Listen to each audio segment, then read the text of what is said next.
We'll continue with the parasha of the week. Only, believe me, in a different way than usual when people discuss parasha. We continue to discuss the halachic issues, important issues. We will look at them from many angles, from a musaric, ethical angle, and also from halachic angle. Now, this parasha, this coming Shabbat, we will read the Parashat Nasso, which always comes after Shavuot. As we have discussed last week, Bamidbar comes before Shavuot to make an interruption between the one that's before, that's talking about curses.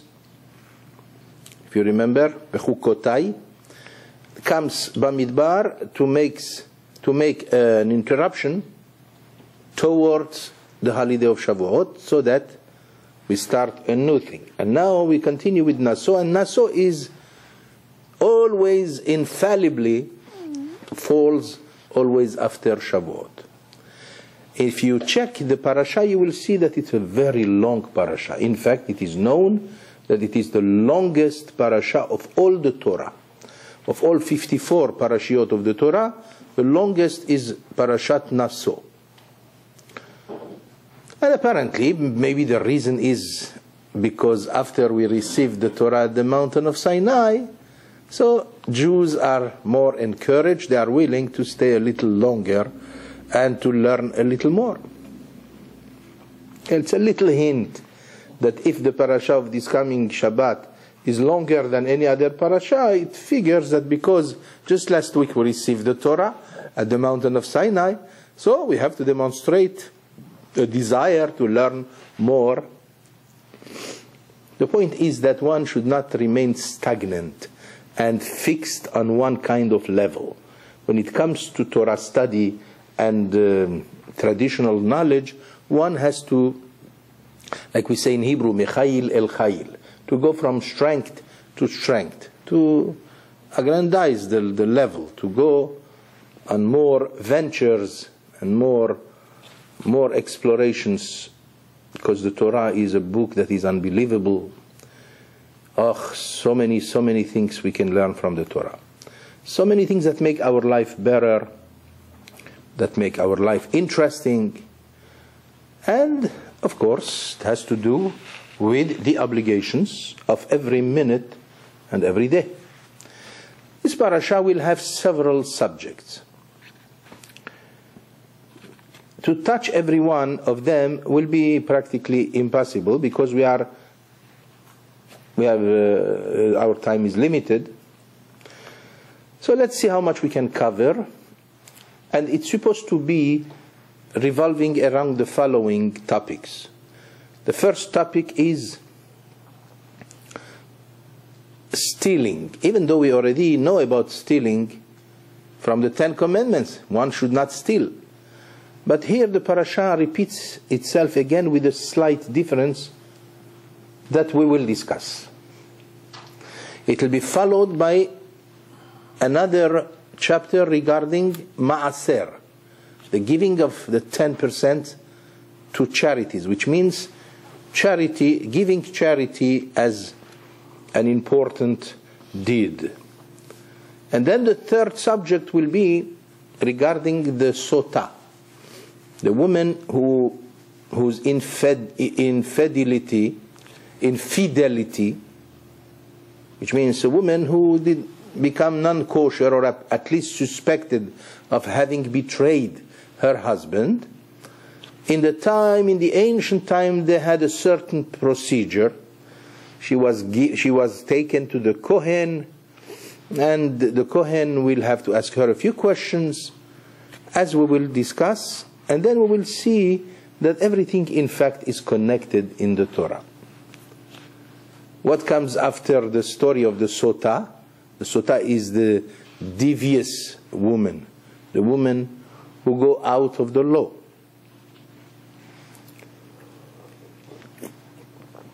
And then we can also discuss, provided the time will suffice, that which we will read in this coming parasha, Birkat Kohanim, the blessing of the Kohanim. And then we will see if there is a connection between each one of these subjects. Let's see. Number one, it says in the Torah this week, Ish or Isha, man or woman, Ki ya'asu mikol ma'al bashem. If someone stole or money or a possession, property, and now let's say he changed his mind. He wants to do teshuvah. What should he do? So obviously he should return the money, right? But the Torah requires several things. Number one, v'hitvadu, which means they have to do first the vidui, the confession, which means to say, I'm sorry, I did steal. A confession is a requirement, number one. Number two, to give back what you stole. And number three, to pay a chomesh. A chomesh, which means you will have to pay 20% as a penalty. And then you become okay with society and people. The point that I wanted here to discuss, since we already know, I mean, we learned the Ten Commandments, and in the Ten Commandments it says, do not steal. So what is it that's new here? Especially in this parasha. If one will look into this pasuk, this text, he will see that there is something that is not normal. First, it begins with a plural. Ish o isha ki ya'asu mikol chatot ha'adam. The Torah is using the plural, which means if a man and a woman or people at large will commit certain deeds of stealing, then vehitvadu, still the plural, they will have to render a confession, not to go to a priest. But in the old time you would come to the Kohanim, and probably that's how the Christianity has taken that, as usual, as they have taken everything from us. I mean, they have learned those things from us. But the confession is extremely important, as we will explain psychologically.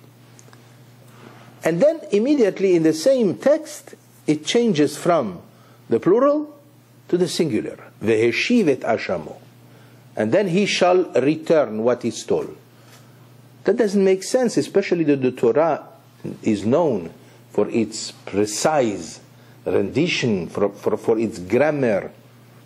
And here we see in the same pasuk, the same verse, it's using the plural, which means people at large, if they have committed the sin of stealing, they have to do confession, and then he has to return what he stole. So you understand that there is here a definite situation that we have to understand why suddenly we go from the plural to the singular. The one who has to return is one, but we were talking to the plural, I mean many. The answer, in accordance with the teachings of our sages, that sometimes people, they bring themselves, what happens when a person commits the sin of stealing? A robbery must be explored, must be, of course, it has to be dealt with the maximum severity, no question about it. Our sages said, based on what the Torah says, if somebody stole something, you must return it, otherwise you will never be able to do teshuvah. Let's say a person changes, one day he was not religious, today he's religious, now he has to, like the story in the Talmud comes and tells us that there was a human being, that there was a gentleman who stole all his life. He stole so much from people. One day he wanted to do teshuvah, he wanted to become a good Jew. So his wife said to him, Reka, you stupid, how can you do teshuvah? In order to do teshuvah you have to sell yourself, and even your belt is not yours. Are you willing to give back everything, and from where? And she stopped him from doing teshuvah, which is wrong, by the way, because there are ways.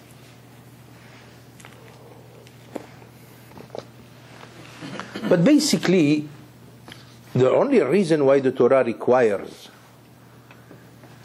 paying before you do teshuvah, absolutely, everybody would agree to that. What kind of teshuvah? Can you say, Hashem, please forgive me when you owe so much money to people, or when you destroy the life of people by taking from them their money? Hashem says, it's not my business. I'm willing to forgive you, but first, give back the money. Our sages said that's the only mitzvah, the only law which has no cure except paying first.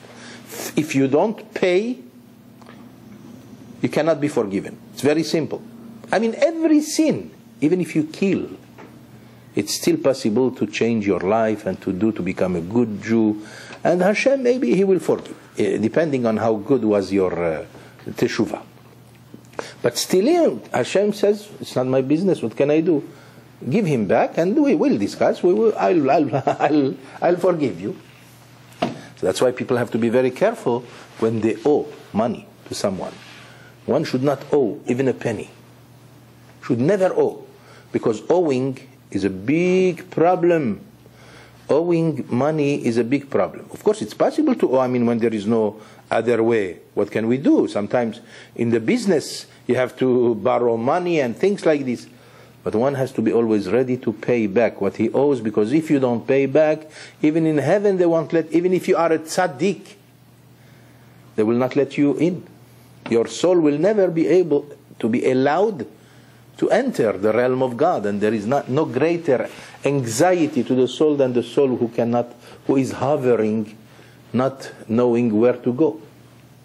Of course, it requires some kind of faith and belief. Otherwise, people who do not believe, they can always just laugh and say, oh, come on, big deal. It's very simple. Of course, there are possibilities, just in case you want to give back the money, and the guy died already. So to whom are you going to give back the money? Understand?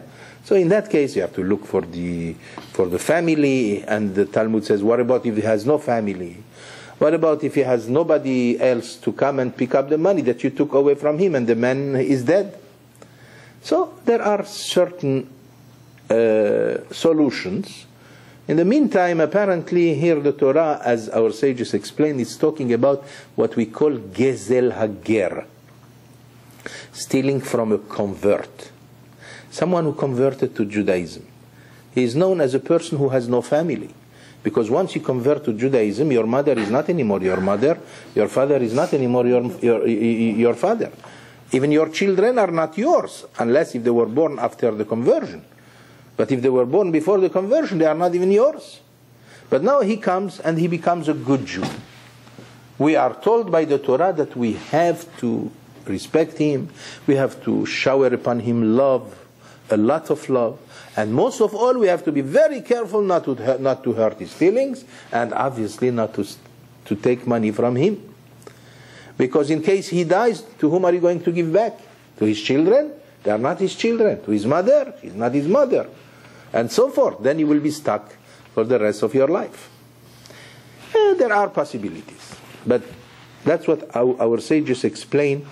The fact that the law of stealing is appearing here in this parasha, when we already know about the laws of stealings from the Ten Commandments and from the parasha of Mishpatim.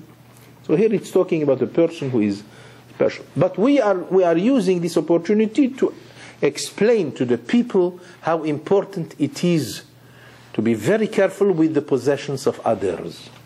The properties of others are holy. Even when it comes to take a pen, a pencil. Today, society is large and everything is cheap.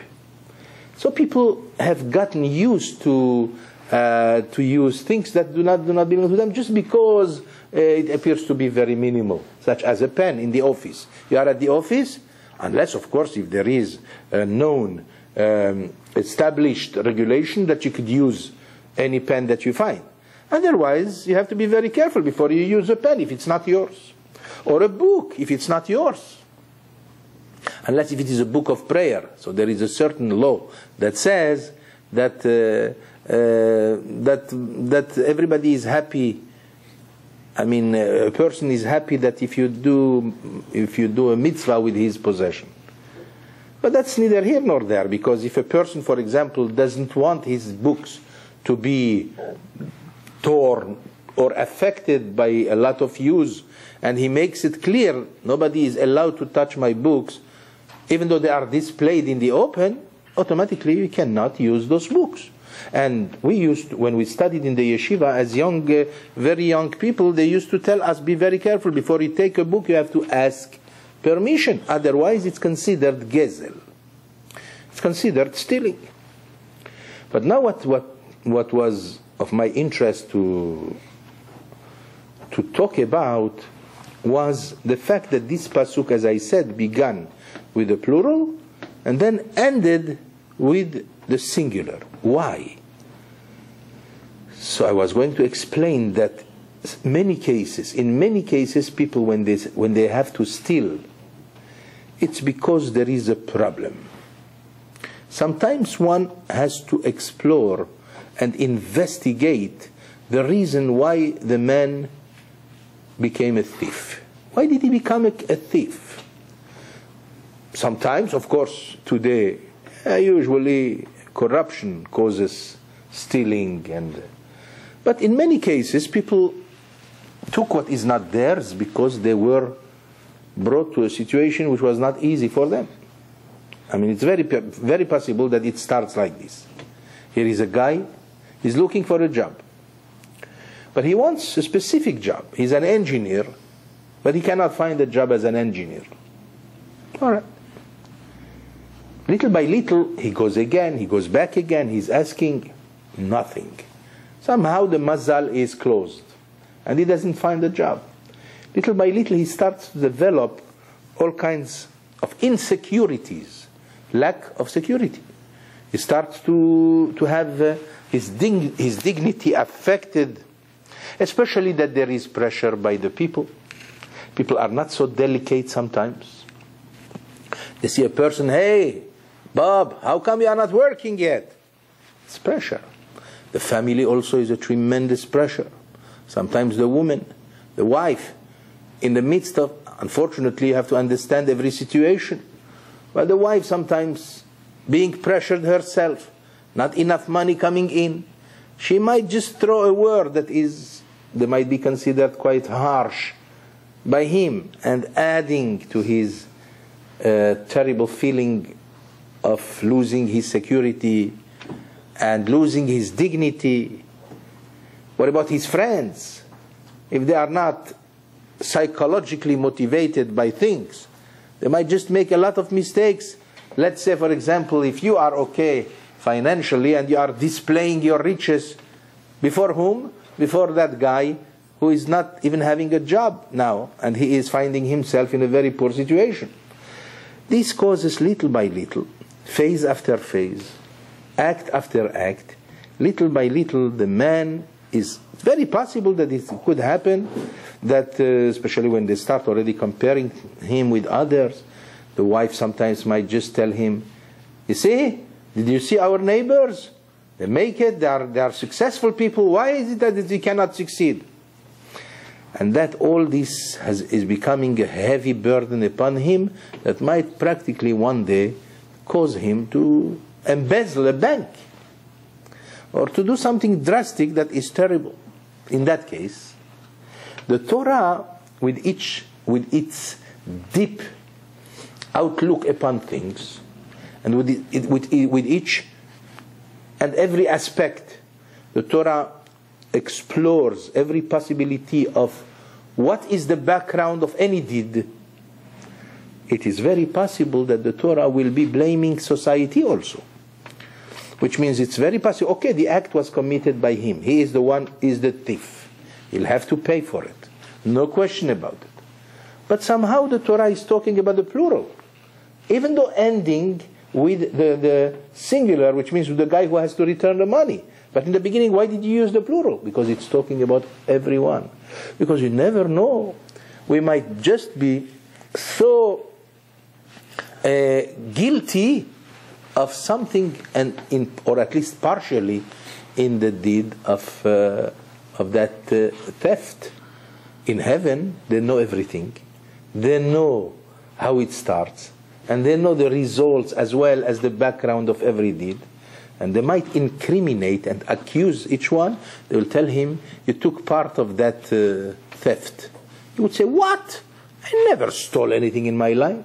Yes, but you remember when you didn't have rahmanut, you didn't have compassion for your neighbor, and you know what happened? Little by little, because you were not delicate enough with him, you abused him with words or something, he ended up going to a bank and rob it.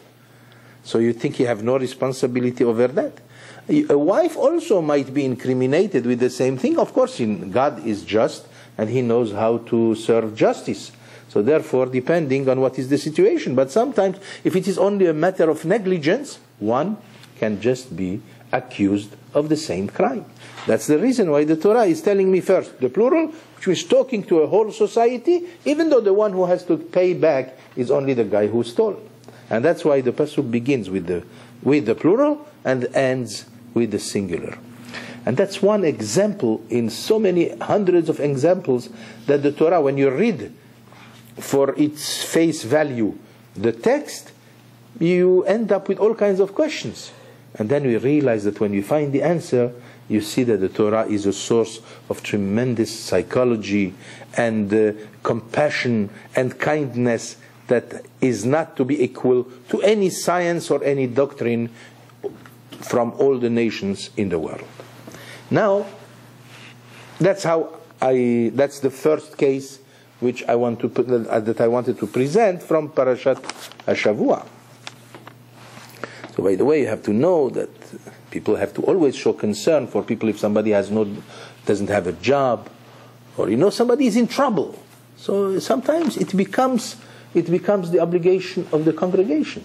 If you belong to a congregation, then his friends and the congregants, they must be concerned. Usually people don't know, he has no job. So what do you do about it?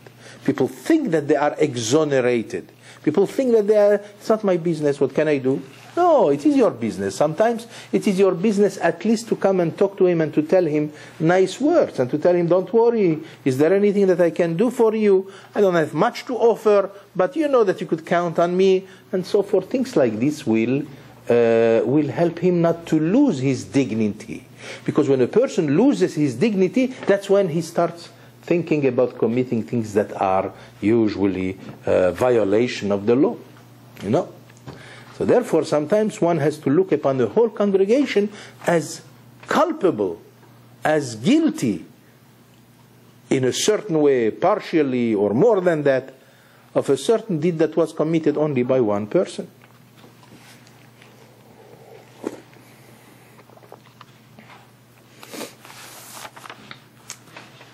After the text regarding that which we have mentioned, immediately after that there is another text in the same parasha, and it says, Ve'ish, it will be relating to what we said. Ve'ish et kodashav lo yihyu, ish asher iten lakohen lo yihyeh. Here is another tremendous, atrocious discrepancy that we find in a pasuk for people who know Hebrew or the Hebrew grammar. It says so far. Here is what it says. It's talking about the ma'aser.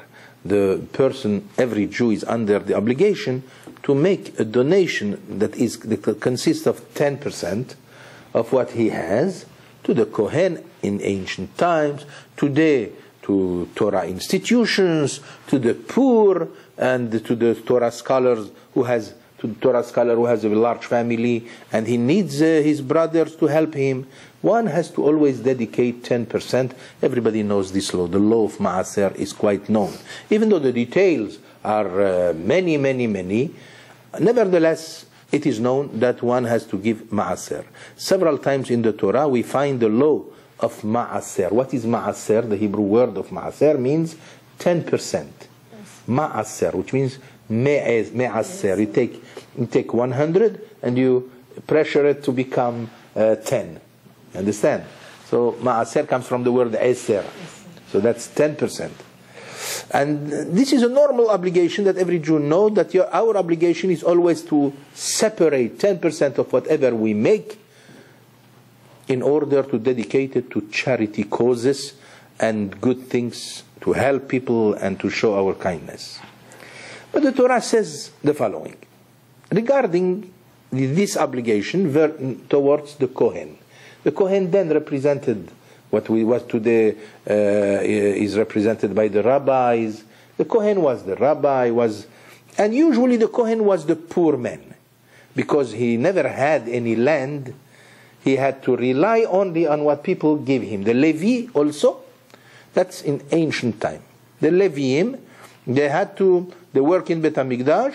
They did not receive any parcel of land from the land of Israel, because they dedicated themselves to God. So God says, now you are in fact that chosen part of Israel, which is going to work for me. At the same time, the congregation of Israel will take care of you. And that's how we know that there are many obligations towards the Kohen. You have to give him 2% of the crops. You have to give 10% to the Levi. You have to give 10% twice in a cycle of 6 years to the poor people. But basically the poor people are known to be the Leviim, because they could not go outside and have a job like anybody. Maximum they could teach little Torah to children. But to have a parcel of land, the Torah did not give them any. So therefore they became the responsibility of the Jewish people. All this pertains to the old time, to the ancient time. But today, the responsibility of the Jew remains vis-a-vis who? Vis-a-vis usually the Kohen of today. You know what is the Kohen of today? The Talmid Chacham. That's the real Kohen. The Kohen means the one who serves Hashem, and the one who sits down and studies Torah day and night, and he makes a large family. Usually he is always harassed by all kinds of opinions from the outside world. Why doesn't he work? Why doesn't he do that? But we know that good Jews, they always do their obligation vis-a-vis that by separating what we call the separation of Ma'aser, Hafrashat Ma'asrot. Our sages said, based on what the Torah says in different parts of the Torah, Aser Te'aser. One commandment of the 613 commandment, that one has to give 10% to the poor. Why is it that the Torah is using the term Aser Te'aser? If it is a commandment, all it has to tell me is Aser. That's what it means in the imperative, means you have to give 10%. Instead, it's making it in such a way, Aser Te'aser. It's like saying it in English in a way that cannot sound normal, but it will mean like this. It means you have to give Ma'aser. I don't know how to say it in English. Aser Te'aser is only solely Hebrew. And we have to understand why. So our sages said, you know what? Based on a tradition that comes even from Sinai. Aser Kedesh Tit'asher. You know why it says Aser Te'aser? Which is in fact an imperative that pushes people to do the Ma'aser. But our sages have understood from that if you give the 10%, you have a guarantee that you will be rich. Aser Kedesh Tit'asher. You will give the Ma'aser, you will become rich. Yaakov Avinu, our father Jacob, also used the same expression. When he promised God he will give his Ma'aser, he says, V'chol asher titen li, aser a'aserenu lach. Whatever you give me, O God, I shall give you the 10%. Soon you are going to learn that it's not 10%. And again, revolving around the fact that it says aser te'aser. That's a double word, which apparently is not necessary. So first we understood the homiletical understanding, which is you will become rich if you give ma'aser. But in reality, aser te'aser means you have to give the first ma'aser and the second ma'aser. And that's 20%. In Hebrew it's called chomesh, in the Hebrew of the Torah. That's a 20%. Now, of course, I understand that this is not something easy to discuss. I sound tonight like somebody who is going to attack you with, hey, prepare yourself to give. No. I'm trying here to bring a connection to what we said before, and then we will find also a connection with the third subject having to do with the woman who betrays her husband. Apparently, what is the connection? So let's see.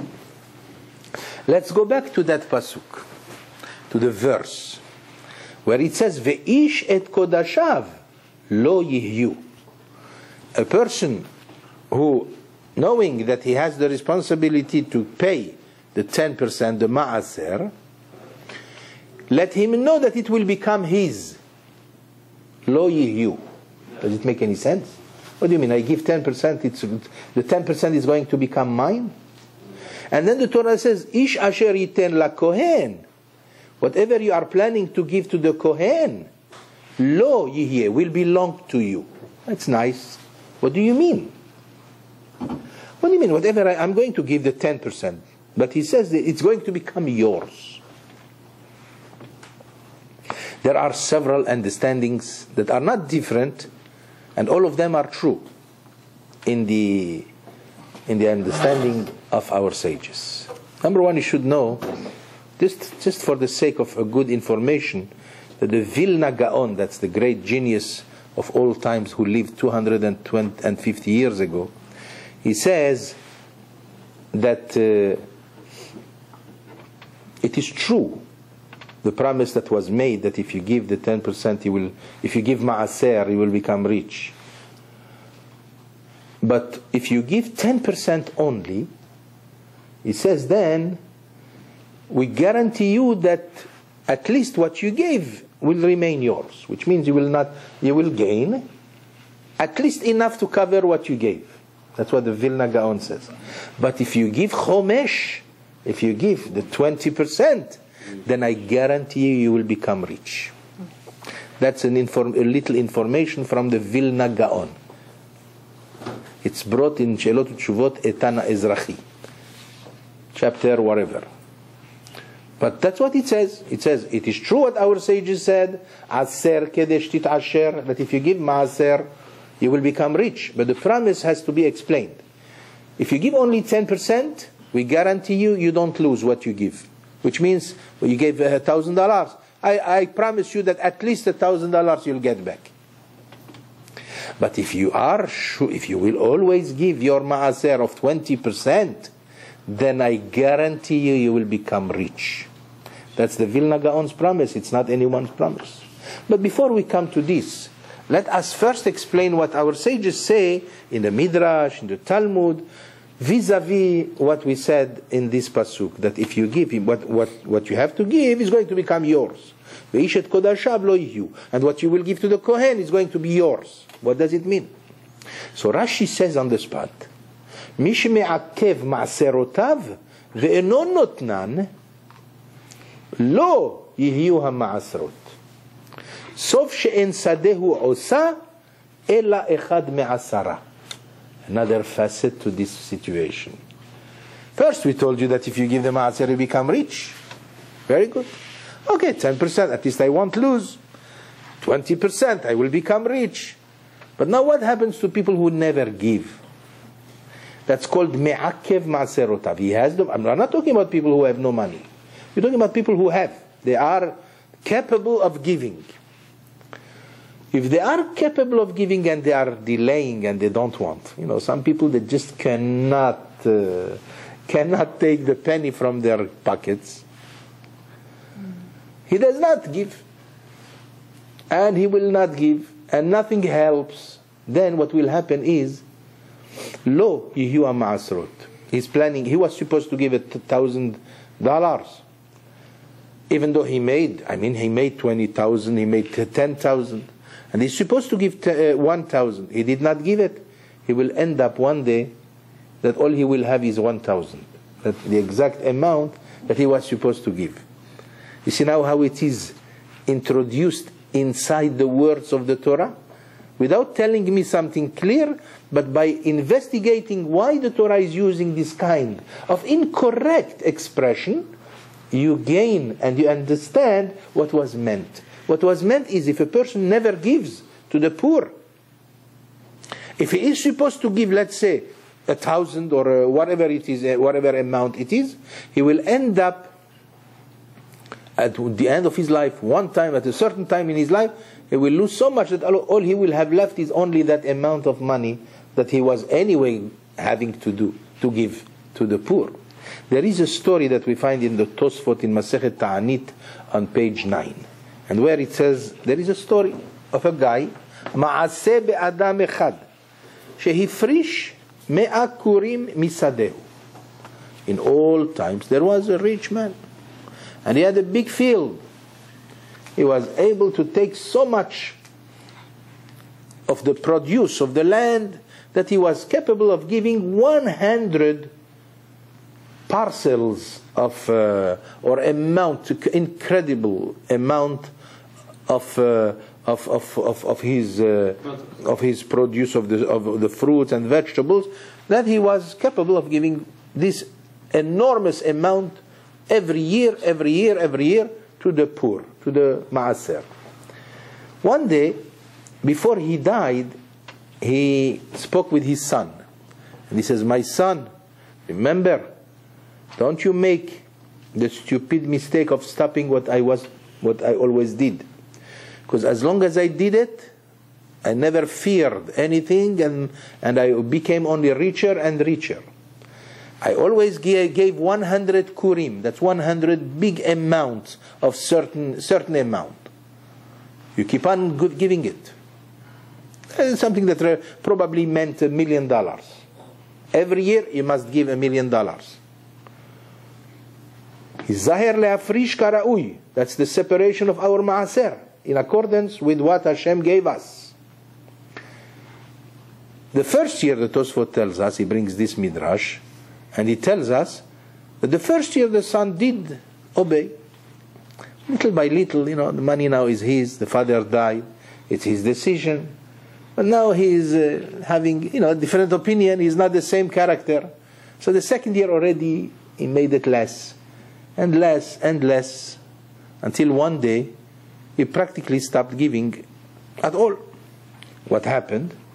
What happened was that his land started to produce much less, and less, and less, until one day they realized that the land is, instead of doing 10,000 kurim of this kind, now it's doing exactly 100 kurim, the same amount that the father used to give anyway.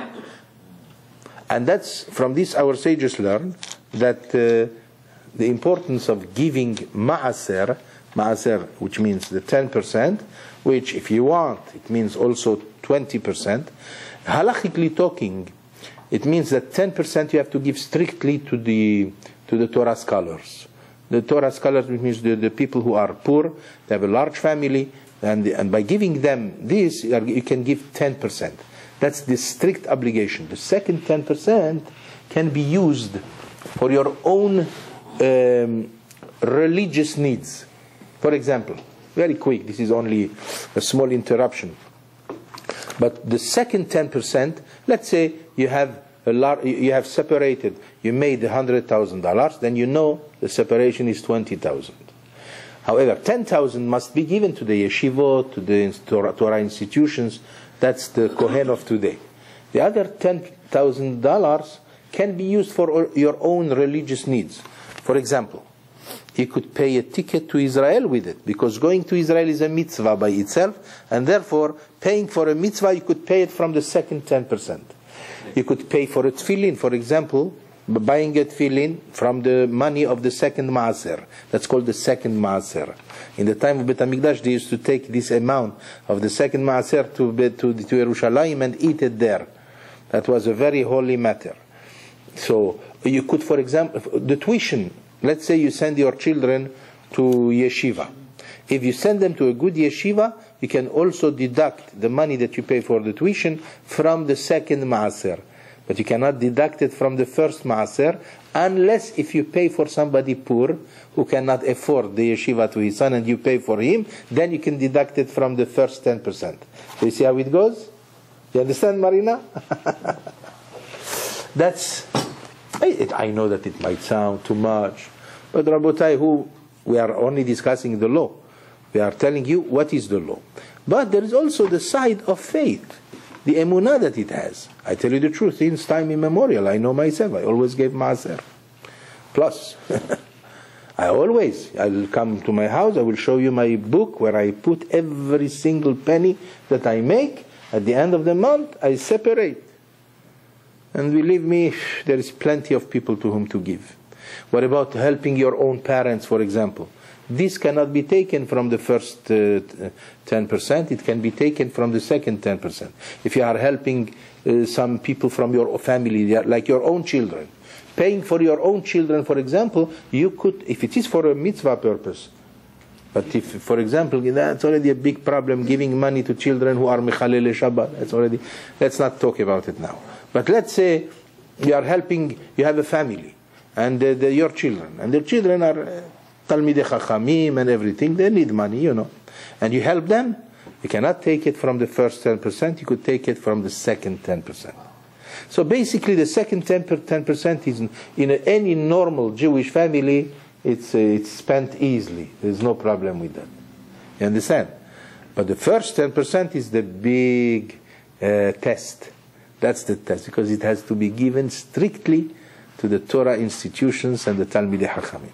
If one does it this way, as we have explained here, then apparently he will become rich. You might say, "No, I don't believe you." And I will not say that you are incorrect, because anything happens in life. There is no guarantee in anything. The only thing that I can tell you is, my own experience is that I have seen with my own eyes that this is a fact. People who started with nothing and ended up to become millionaires. I have friends like this. I remember, I'll tell you a story without mentioning names. Anyway, his name is like the Mashiach, so why should I say his name? If he hears, then he will hear. But I think he's too busy to hear. He's a big millionaire. He's in Israel. He is very religious and everything. But I remember him when we came to America, me and my wife were just a couple. And they were a couple. And we were both poor. No money. In fact, he had nothing. He hardly had a little apartment. At least I was invited by the community. So they paid my apartment, but one day, he took me, we went to the movies. We went to the movies. I even remember the name of the movie, the Inferno Tower. You know the Inferno Tower? Yeah, well, the Inferno Tower. And I am sitting with him. His name is Menachem. So what do you think I'm telling him? I'm telling him the laws of Maaser. He said to him, "I'm trying to start my business in 47th Street, and it's a big problem. No money. I don't know how to invest. I don't know." I told him, you should make a decision that he will give Maaser, and Be'ezrat Hashem, God will help. He said, "Yes, explain to me." So I was explaining to him while the movie goes on. Which means one eye was looking at the movie and one eye was looking at him, or rather... It took me very seriously. I only meant to talk. Anyway, the guy, suddenly I started to hear all kinds of reports from rabbis who come from Israel, who are telling me, we were by this man and he's giving him money all over. Every rabbi who comes gives $500, $300. I said to him, I thought he's poor. Maybe he became rich, I didn't know. He says, no, he doesn't even have, in 47 he had only one small window. And that's all. Wow. Baruch Hashem, very good, I said. Okay. Suddenly his wife, she was the best friend of my wife. And she came and she said, "What is it that your husband has done to my husband? What is it that he did? You know what he did? What have I done? What did I do?" I said, my husband listens to everything he said, and now he follows whatever he says, and he should talk to him, and your husband should talk to my husband to tell him, stop giving the money. We need the money to pay the rent. I said, oh my God, of course. I immediately call up, Menachem, please, what are you doing? I didn't mean it. You have no money. I didn't mean. All I was telling you is a piece of Torah. He says, don't tell me. I believe. I know what I'm doing. I said to him, but you have to understand, you cannot give that much money if you don't have enough even to pay the rent. He said, no, what are you talking about? I have plenty of money. I thought, okay, I will. Anyway, the story, make it very short, the guy, little by little, became rich. And then he became richer. And then he became richer and richer and richer. And this guy, that's the guy to whom, when Rabbi Yosef came, he came to his house, and then he went to Israel, and He's there. Practically several yeshivot were established because of his money. So I don't think that he regretted giving whatever he gave, because I am sure that's how he made his money. But that's my faith. That's my belief. Do you believe? You have to. That's up to you. I have, for example, perhaps almost the opposite to that story. I have another friend. Now he passed away. This dear friend of mine, when I came to America, usually I gave lectures in French to the Moroccan French community in New York. And one day we went to Manhattan to pay Shiva call, and then they asked me to speak. What am I going to speak? I hardly know any. I don't know English, I don't know anything, and they don't know Hebrew, so I spoke French. And here is a guy who comes. He was together with a very famous rich man, Syrian Jew. And his friend was from Lebanon, from a Lebanese man. And he came to me and he spoke beautiful French. And he said to me, Rabbi Benhaim, vous avez un accent formidable, you have charisma, you have this and that and that. He said, I was the rabbi of the Moroccan Jewish organization for at least 25 years. I'm still, but there's nothing there. And he came to me and he said to me, I want you to explain to me how to use my money. I told him, you come to me, who am I? I was maximum I was 28 years old then. I said, I don't know. He said to me, no, I trust in you. Please, I want to use my money for... just a few months before, I had a certain discussion with somebody in Israel about opening a kollel. He came to me, he said, you could use the money, I'm willing to give you every month a big amount of money, and you use it for a kollel to open something where they will learn Kabbalah. Anyway, I said, okay, fine. In the beginning, I ran away from him, but he kept pushing and pushing. And until I said, okay, maybe this comes from Hashem, fine. He gave $5,000 a month. Every month we send it. I even had, from Switzerland, he even had another bank account from which the interest came to that fund in Israel, which we opened for the purpose of that kollel, which we called Kollel Harashbi, which is the acronym of Rabbi Shimon Bar Yochai. Because of his demand, we brought somebody who knows Kabbalah, and he used to teach them Kabbalah a little bit, while the rest of the day they learned Torah, of course, the rest of the Torah.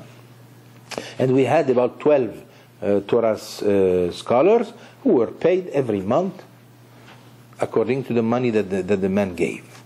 Little by little, this man became big. He opened in Manhattan. I remember I went to his factory, a whole building of more than 8 floors. And he started to export and import cashmere. And he even had a magazine and something extraordinary. I told him, I think you were right, because he was so happy. He became such great friend. He was very, very good friend, a very good friend. Anyway, the point is that I remember I told him, well, Soli, do your best to become religious, because now your money is practically helping Torah family. I mean, 12 Torah families, and therefore a person who pays for Torah should become religious. He said, Rabbi, I don't have time to be very religious, but you know me, I have faith and I am good, and I'm trying to do my best. What can I do? What can I do? One day, so he became very big. He had over 500 workers in his factory, and all over the world. He was the greatest cashmere exporters in all the world, if I recall well. One day he fell in love with a woman. She was not Jewish. And he decided to marry her. And they fell in love. She is also big in some company and something. And now he wanted me to convert her. Oh my goodness, what am I going to do? She's a nice woman, everything. I didn't convert her, but I did teach a few things. But then, because the pressure was very big, she became pregnant, and she's not converted yet. So therefore, immediately I contacted the rabbi in Yeshiva University, who was willing, because we are Sephardim, we don't do conversion that easily. So I called a certain rabbi from Yeshiva University, Ashkenazi rabbi, and he says, I'm willing to do it. And he did it. And she became a convert. She became Jewish. I said to him, Soli, you have to know now, I must tell you the truth. The truth is that you are in trouble. Because you were not supposed, because your money is used for Torah. The last thing to do was to take a non-Jewish woman. But okay, you converted her. You promised at the mikveh, we were in the mikveh and everything, and she said, I promise I will keep the laws, I will keep the Torah. Okay, we hoped she will. But later she said, it's impossible, we are too big, she cannot keep Shabbat, it's impossible, she has to travel, she represents a whole company, and myself. He says, I myself don't work on Shabbat, but my company does work. I said to him, I'm so afraid that everything that we did is going to go down the drain. Unfortunately, this man lost all his money. It's unbelievable how he lost it in such a rapid way. That's unbelievable. And not only that, he refused to stop making the payments to the kollel. I begged him, Soli, I beg you, stop paying because you keep on borrowing money and you don't have money. He came to the point, he says, no, whatever it is, even if all I have is my life, I will keep on paying for the kollel. I told him, you have to stop it, you have to stop it. In fact, he came to a certain point that he almost lost his mind, and then he had to declare bankruptcy. And everything was taken from him, and of course we stopped the kollel. I'm talking about many years ago. And we stopped the kollel, and everything stopped, and the poor man had to even depart from New York, and he left Colorado to other places where they are not known, because bankruptcy has its. But he kept in touch with me, and he kept in touch with me with the matters of religion. He became the president of a Reformed temple in Colorado somewhere. Unfortunately, and then they called me before he passed away. He was crying, and he said, I know what I did, and I know that what I did was wrong. Don't worry, Rabbi, I know that your blessing did work. I'm the one who have spoiled it. And that's how he died. He died, and I did the whole year, I said Kaddish for him. The whole year. And I kept in touch with his wife. Through emails, and that's how we kept at least his memory. But that's a story of a person who gave more than maaser, and yet he became very rich, but he lost everything. At the end, he was okay. I mean, he was okay, but he was at home. But he had enough money with which to live. But all the riches that he had, and all, you should know what he had is unbelievable. When God wants somebody to become rich, He could make him rich overnight.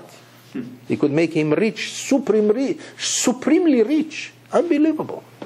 That's the problem. People make mistakes. But if a person does properly everything that it should be in accordance with the faith and the tradition, we have other stories that will show you that the first guy that I told you about, the man who helps many yeshivot today.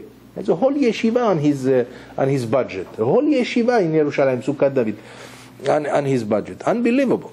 This man became more religious than you can ever. He's very religious. And I remember when we were friends in America, he was not religious at all. In fact, he even told me that he ate non-kosher food and everything. And now this man, you can't even talk to him because of his beard and his peot, and he has a son already, Talmid Chacham and everything. Baruch Hashem. I don't see him for a long time. I didn't see him, but I did see his brother sometimes before. Shall I continue? There's plenty more to say. But I know you will not tell me to stop.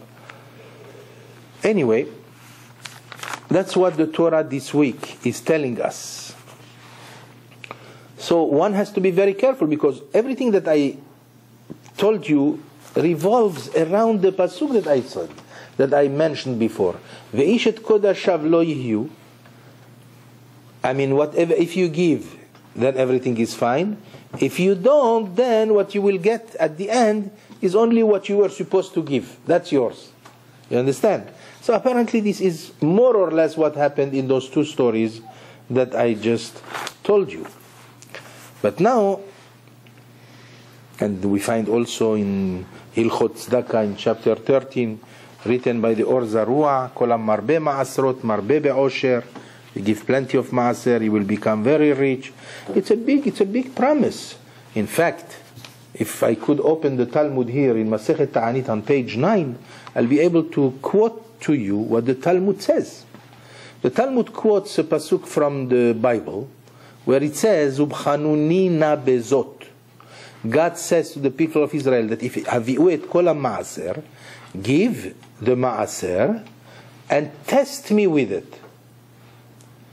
That's the only case in all the Torah, because we are not allowed to test God in anything. You should know this little information. This is a halakha. One is not allowed to test God and to say, God, if I do this, then I will do that. If you give me this, let's say, I will do this and that. We don't do this with God, because God has the book of every human being, and every human being is a different story. So therefore, even if you see things that are disappointing, don't you be disappointed from the Torah, because God has a certain system, and that system is for the benefit of everyone, even though in many cases it looks very bad in our eyes.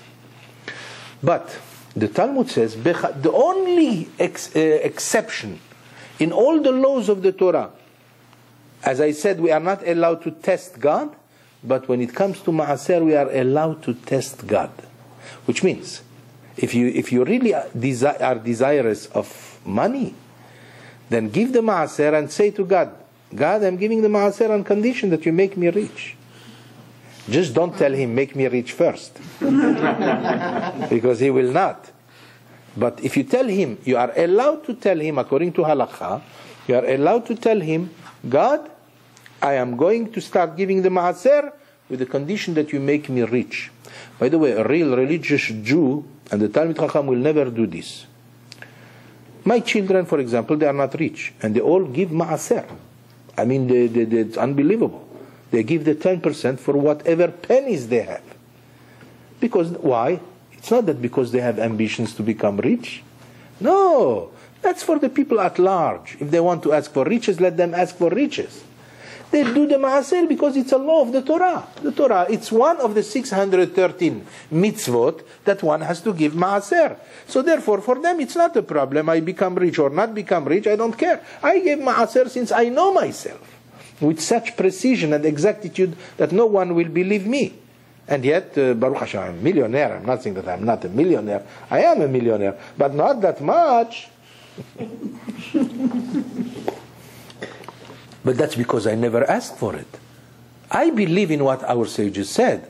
If what I wanted is really to become rich, as a condition to the Ma'aser, I believe that I would have become very rich due to the Ma'aser. But since that's not what I want is just to fulfill the mitzvah of the Torah. It's like people come for their mezuzah. Rabbi, I have problems. What problems do you have? I have headaches. Can you check my mezuzot? I told him, you think that because of the mezuzah? It's very possible. I'm not saying no. But that doesn't mean that it's only because of the mezuzah.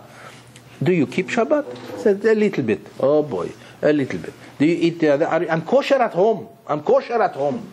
Outside, what can I do? And you still want me to check your mezuzah? Because only if we find that the mezuzah is not kosher, that's the reason why you have problems? It's unbelievable how people think. It's amazing. So I keep telling them, you have to understand one thing. It is true that there is a bonus attached to the mezuzah. It is true. We have this belief that it can protect you, that it can cause all kinds of things. But that's not our business. Our business is to fulfill the mitzvah of the Torah. The Torah says you have to put a mezuzah on your doorpost. You have to put a mezuzah on your doorpost. That's all. We don't make any conditions. Our sages said that if you want riches, you could make it as a condition. When you give maaser, you could say, I am giving 20% or 10% on condition that you make me rich. Just remember what I said before with the Vilna Gaon. If it is only 10%, then we guarantee you only that you don't lose. But if you give the 10%, the 20%, then you can be sure that Be'ezrat Hashem, if that's what you want, you understand, you have to declare it. If that's what you want, there is a great chance that you will be rich. Unless if sometimes there is a gezerah that sometimes Hashem says, if I make him rich, it says in the book that he has to die. So therefore, I will not make him rich and at the same time give him life.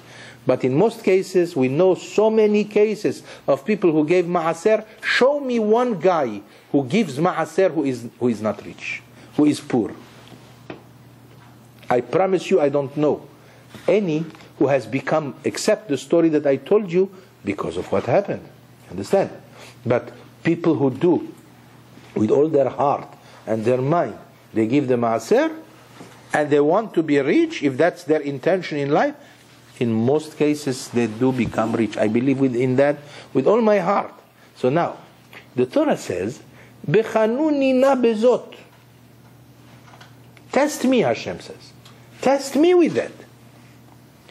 Im lo eshpoch alechem beracha ad belidai. If I don't pour and if I will not shower upon you the blessing until you say enough. The Gemara says, until you yourself say enough money, I don't want anymore. Where can we find a guy like this? Well, anyway, it says in the Torah, aser te'aser. In Hebrew means aser.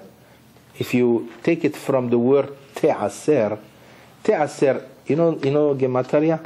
Yeah. The number of te'aser. Te'aser is tough. 400. Very good. And Ayin? 60. 70. And Shin? 300. That's all. And Resh? 200. So altogether is how much? 970. If you take 10% of this, that's 97, right? 97 is exactly the numerical value of the word Mazalcha. Your good luck. Mazalcha. Mem is 40. How much is 40? Zain? 7. That's 47. Lamed? 30. That's 77. And Kaf? 20. That's 97. So you see, Aser Te'aser, as it says in the Torah, if you get 10%, it becomes your mazal, which means you will receive birkata mazal, the blessing of your good luck. You become very lucky. The problem is that we don't have the time to continue when I have the most important subject, which I thought I am going to definitely discuss tonight, but it's the matter of the sota. And it has to do with the law of Maaser. It has to do with tzedakah. Because the Torah says, Asher iten la kohen lo yihyeh. And we said the person who stops from giving to the kohen, and I said already that the kohen represents all the poor people, and when you are capable of giving the money, and you don't give it, and you retain it, you will end up staying, that money that you were planning to give, that's all you will have, right? But there is another pirush. The other pirush is, you didn't want to go to the kohen to give him your maaser. You will end up going to the kohen with your wife, taking your wife to, which means you will start having all kinds of things in her mind. And then you will have suspicion, and then in the ancient time you will bring her to the kohen, and the kohen will have to interrogate and you know the story of the sota. What was the story? She had the water to drink. Right? Yes, the water of the sota. But in the meantime, you understand what is the connection. The connection is, you could have had, if you didn't want to come to the kohen to give the maaser, you will end up going to the kohen for a different situation. Like we always know, the famed proverb that comes from the Midrash, if you don't open your door to to the charity, you will end up opening your door to the doctor. Doctor, I didn't mean anything. You understand? So either you open your door to the charity, or you will have to open also for other problems.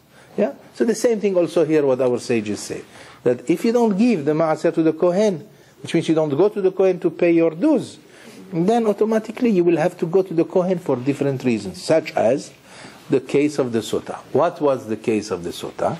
If a woman becomes, let's say she is a light-headed person, and she likes to talk to this one and this one, and there were witnesses who came, we saw her going, we didn't see anything, but we saw her going in a very private place with him.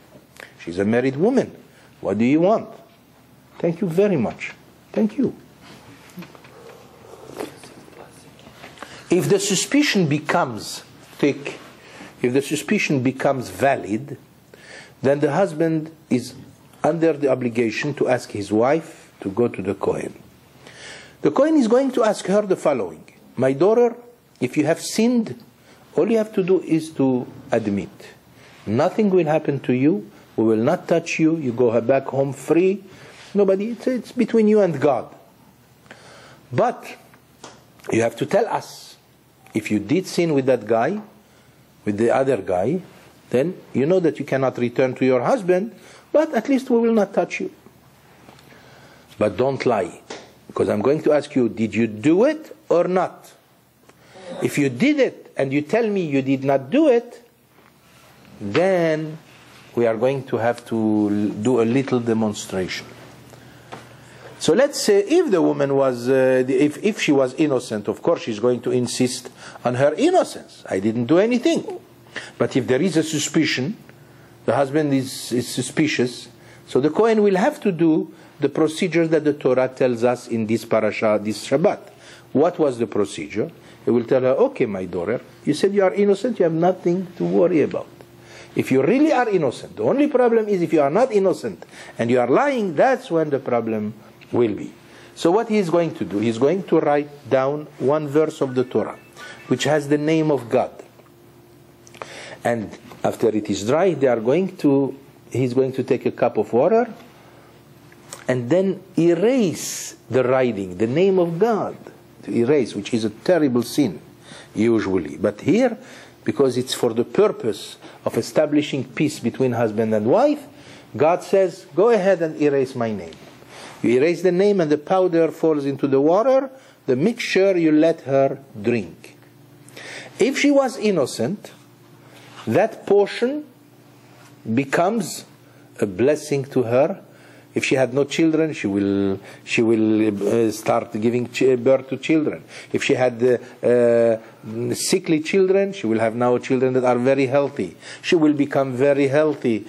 Unbelievable. And there is a report on that is very massive in the Talmud. You cannot say this is a legend. This is something that happened. But if the accusation was valid and the suspicion became not anymore a suspicion, but rather she says that she didn't, but she did, then the potion will turn to be a poison for her. She's going to disintegrate.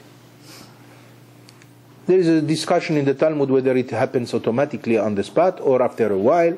That doesn't matter, but she becomes sick and she even dies after becoming swollen with what she... So therefore, that's the case of the Sota. Today we have not even 2,000 years ago, the case of the Sota stopped when the first temple was destroyed. After the first temple that was destroyed, they didn't do anymore the case of the Sota. But before the temple was destroyed, the first one, this happened sometimes, and in the Torah, they relied on the Torah, and things happened. In most cases, there was no problem, and the woman became extremely healthy and blessed. In fact, the story, the Talmud tells us that she became so blessed that she was known before as she was not able to bring children, and now she brings children. So women who could not bear children, they practically played on their husband so that they would be taken to the Kohen and so that the portion will become blessed one in her womb. That's what the Talmud tells us. Why they stopped? Why they? Because after the temple, the first temple was destroyed, we are not anymore on the level, on that kind of level. Many things have stopped. There are 10 great miracles that have stopped, in fact, according to Pirkei Avot, 10 great miracles that stopped already after the destruction of the first temple. The first temple was a different level. The Jew was on a different level of faith. His inspiration was so great that he believed very much. And when you believe in something very much, everything happens. But after the destruction of the first temple, the faith of the Jewish people became reduced. So we don't chance anymore situations like this. That's why in cases like this, when there is a betrayal, then it's between the people and God. If they are caught, then for a husband, for example, a guy who goes with a married woman and he is caught with 2 witnesses and everything, then you know that there was a Beit Din, and the Beit Din would have to execute him. But as I told you many times, according to the Talmud in Masechet Sanhedrin, for 70 years, at least 70 years, the Beit Din of Israel never issued any death sentence. And if there was one death sentence in 70 years, this Sanhedrin, this Beit Din would be known as a murderous Sanhedrin. So you see that the Jewish people is a very liberal type of nation. You understand? But the law is the law. The law seems to be very serious, but until it is applied, even in cases when people were judged to die, to have a death sentence, the death sentence was not carried automatically. They had to bring all kinds of proofs and so many things. The Talmud tells us that so many things were required that practically a death sentence was never practiced. You understand? So that's the point. Ish kitisteisto. So that's the whole the connection with what we said is the problem is that when a person gives charity, so he becomes a successful man. He becomes successful, then even his wife will never betray him, because betrayal could be because of all kinds of reasons. Either she lost interest in her husband, or because she is unhappy about something, and if we had the time we would discuss this. Maybe in other times we will discuss this matter of what's happening today. Today it's rampant, it's very bad, and the only way to preserve such situations from happening is to live a life of Torah, and to live a life which is decent and clean and pure. In a house where there is purity of the family, a family that keeps, for example, the laws of Niddah, there is no chance that such a thing would ever happen. Of course, there are exceptions in everything. Unfortunately, even today I heard the case. But normally, a family in which the tradition is kept and the laws of the purity of the family, the laws of Niddah are well kept, there is no chance. Because the husband, instead of desiring someone else, he desires his wife. 2 weeks every month he cannot be with her, So he thinks of her and she thinks of him. That's the usual thing in a normal situation. There are many abnormal situations, that is true, but usually that's the way it is. People keeping the laws of the Torah will always be protected from any terrible things that come and destroy families, children, and of course, because of 1 minute of joy or whatever pleasure that he had, he is going to bring such destruction upon his family, his children, forever and ever, and let alone what's waiting here for him in heaven. So that's why one has to do whatever is possibly logical for him to do in accordance with the laws of the Torah. And one of them is the laws of charity.